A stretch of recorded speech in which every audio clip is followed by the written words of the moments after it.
خداوند متعال به رسولش گفته است هذا بلاغ للناس، این قرآن کتاب تبلیغ است. خدا گفته است کتاب تبلیغ چی است؟ بفرمایید شما کتاب تبلیغ چی است؟ شما را به خدایتان برادرای تبلیغی از قرآن تبلیغ میکنه. تبلیغا میگوید فضائل اعمال کتاب تبلیغ است. ما میگویم که به رسول الله علیه السلام خدا قرآن نازل کرده، اینا میگه نه بستره. ما میگویم رسول الله به جهاد تشکیل کرده است، اینا میگوین به تبلیغ تشکیل کرده است. ما میگیم آمرینی که رسول الله تعیین کردن عالم بودن، محدث بودن، مفسر بودن، اینا از این وجود نداره. رسول الله علیه السلام میفرماید در امت ما گروه پیدا می شود که زبانایشان بسیار شیرین و نرم می باشد. زبانایشان بسیار نرم می باشد و به مانند عسل شیرین می باشد، لیکن قلوبشان به مانند قلوب حیوانات درنده می باشد. او برادر، اگر کسی تو را لط می کنه در مقابل سبحان الله و استغفر الله نگو. بیا بستره تبان در چله نرو، یک امریکایی را بکش.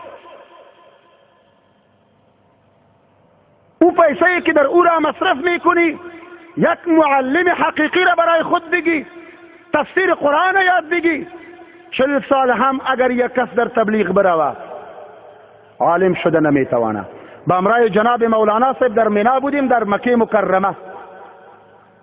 بدبختانه که در اتاق ما یک جماعت تبلیغی هم بود، 5-10 نفر بودن. خیلی ها ما در اونجا گفتیم مراسم حج است، باید چیز گفته نشود. یک کدورت خالص در لطایف عارض شد. شب خیستم هرچی نماز میخوانم مزه نداد، خو خیلی رجوع به خدا کردم، گفتم ما حق نمیگوییم. صبح مولانا صاحب نشسته بود، از یا اجازه خواستم، گفتم رایشان بحث می داشته باشم. یکی را پرسان کردم چند سال تیر کردی؟ گفت ما عمر خود وقف کردیم. 70 ساله بود. گفت عمر خود وقف کردیم، کلا عمر خود. مسائل عقیدوی دینی را پیش پرسان میکنم یاد ندارم. اگر 100 سالم در تبلیغ بری خو مولا نمیشی. و فساد عقیدوی هم در ایشان وجود داره.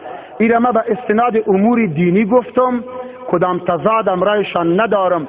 با وصفی که چندین دفعه لباس ها برای ما آورده، عطر برای ما آورده، مسواک و پول برای ما آورده و پیش کرده که ما را هم ترغیب بتن، لیکن ما نپذیرفتیم.